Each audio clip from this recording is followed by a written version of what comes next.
Hello mga ka-Lushroom! For today's video, ay papakita ko sa inyo kung paano ako gumawa ng mega volume na doll eye set. So ito na nga, ang una kong ginagawa ay nag-lash bath ako. Ang gamit ko dito na lash shampoo ay yung Cloud Mousse ng Glow. Pwede rin siyang gamitin for brows. In fairness ha, ito yung honest reviews ko dito sa Cloud Mousse ng lash shampoo ng Glow. Hindi siya watery kahit hindi ko siya shinake muna bago ko siya gamitin. Kasi diba may mga lash shampoo na kahit i-shake mo muna siya bago mo siya gamitin, ay nag-watery talaga, yung tipong tumutulo talaga. Ito talaga, hindi talaga siya tumulo. Kaya nag-enjoy ako dito mag-brush na mag-brush. 349 nga lang siya. And meron ka ng 100 ml na napakagandang lash shampoo. Anyway, sasagutin ko yung ibang comment sa atin habang nanonood kayo ng ating video kung paano ako gumawa ng mega volume na doll eye set. So, ito is yung mga comment na sasagutin natin. So, ang sabi niya kasi dito, ano daw pwede ko mabigay sa kanya na tips for lash business. So, basahin niyo na lang kasi mahaba. So, paano ba? Hindi kasi ako magaling magbigay ng mga ganyan.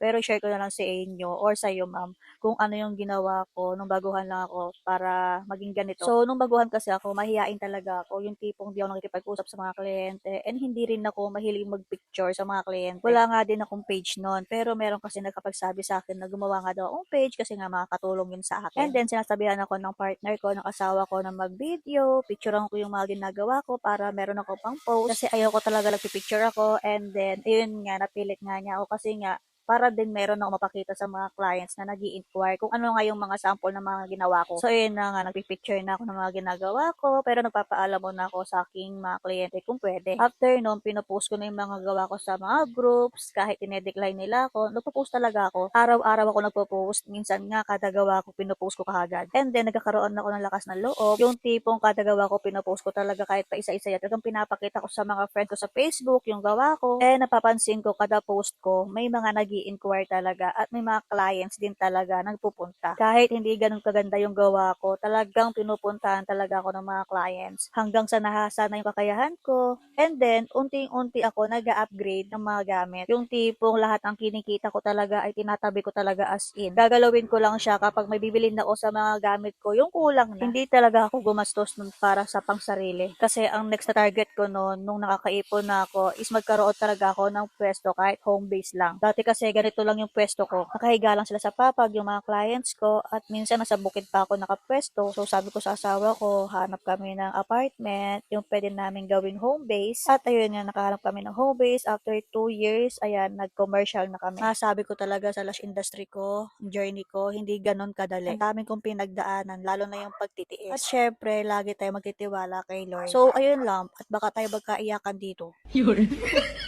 So, ayun na nga, sa part na to ay tapos na tayo after 3 hours. Siyempre, gagamit ako dito ng finisher para talaga intact talaga yung ating gawa at mas magtatagal talaga ang retention niya. Grabe, 3 hours ko tong ginawa. Kaysa mga lash artist yan na baguhan, na pinanghinaan ng loob dahil sa tagal nilang matapos gumawa, huwag kayong mag-alala kasi kahit ako ay matagal pa rin gumawa. Mas matagal, mas polido. Kaya sa mga beginners dyan na matagal gumawa, inaabot ng 4 na oras, okay lang yan. Walang problema. Basta siguraduhin lang natin na maging maayos ang ating gawa at sulit. At mapapawaw si client. At ayun nga mga ka-Lushroom, pipili ulit ako sa ating masisipag na followers na pagbibigyan ng lash kit. At syempre, dapat kayo ay nakafollow sa ating mga social media. Lahat po ay pwedeng sumali. Yes po, lahat po ay pwedeng sumali.